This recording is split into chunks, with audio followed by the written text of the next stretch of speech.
நடிப்பதற்கு தன்னிடம் call sheet இல்லாத காரணத்தினால் மெல்லிசை மன்னர் எம்.எஸ். விஸ்வநாதனிடம் நாடகம் ஆடிய எம்ஜிஆர். அப்படி என்ன நாடகம் ஆடினார் எம்ஜிஆர் என்ற ஒரு சுவாரஸ்யமான தகவலை பத்தி தான் இந்த பதிவுல நாம பார்க்க போறோம். வாங்க பதிவிற்குள் போகலாம். நடிகர், தயாரிப்பாளர், இயக்குனர் என பன்முக திறமைகளை கொண்டவர்தான் புரட்சி தலைவர் எம்ஜிஆர். மக்கள் திலகம், பொன்மனச்செம்மல் போன்ற அடைமொழிகளால் போற்றப்பட்டவர்தான் இவர்.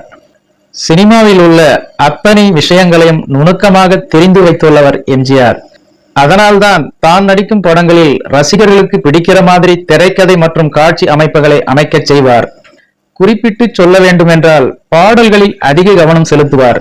பெரும்பாலான பாடல்கள் எம்ஜிஆர் திரைப்படங்களில் சூப்பர் ஹிட்டாக இருப்பதற்கு காரணம் இதுதான்.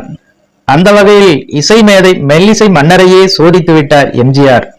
அதாவது எம்ஜிஆருடைய பல திரைப்படங்களில் வில்லனாக நடித்த நடிகர் அசோகனுக்காக எம்ஜிஆர் நடித்து கொடுத்த திரைப்படம் தான் நேற்று இன்று நாளை என்ற திரைப்படம். இந்த திரைப்படத்திற்காக மெல்லிசை மன்னர் எம்.எஸ். விஸ்வநாதன் இசையமைக்கிறார். நேற்று இன்று நாளை என்ற இந்த திரைப்படத்திற்காக அருமையான பல டியூன்களை போட்டு கொடுத்துள்ளார் எம்.எஸ். விஸ்வநாதன். இந்த டியூன்களை எல்லாம் கொண்டு போய் நடிகர் அசோகன் எம்ஜிஆரிடம் கொடுக்க எம்ஜிஆரோ ஒரு பாட்டு கூட நல்லாவே இல்லைன்னு சொல்லிவிட்டாராம். அடுத்த 10 நாளில் 40 முதல் 50 பாடல்கள் வரை புதியதாக இசையமைப்பாராம் எம்.எஸ். விஸ்வநாதன். அதையெல்லாம் எடுத்துக்கொண்டு போய் மீண்டும் எம்ஜிஆரிடம் கொடுப்பாராம் நடிகர் அசோகன். அதுவுமே சரியில்லை என்று சொல்லிவிட்டாராம் எம்ஜிஆர். உடனே நடிகர் அசோகனும் எம்.எஸ். விஸ்வநாதனிடம் சொல்லி இருக்கிறார்.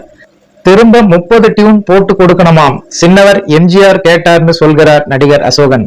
அப்போது இனிமே உங்க படத்துக்கு டியூன் போடுறதா இல்லைன்னு சொல்லிவிட்டாராம் எம்.எஸ். விஸ்வநாதன். உடனே இந்த விஷயம் எம்ஜிஆரின் காதுகளுக்கு எட்டவே நேராக எம்.எஸ். விஸ்வநாதனிடம் வந்தாராம் எம்ஜிஆர்.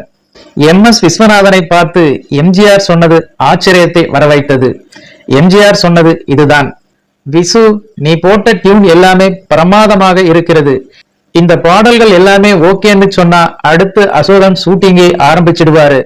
அப்படி ஆரம்பிச்சதுமே நான் படத்துல நடிக்க முடியாது. காரணம், என்னிடம் கால் சீட்டு இல்லை. இருந்தால்தானே நடிச்சு கொடுக்க முடியும்.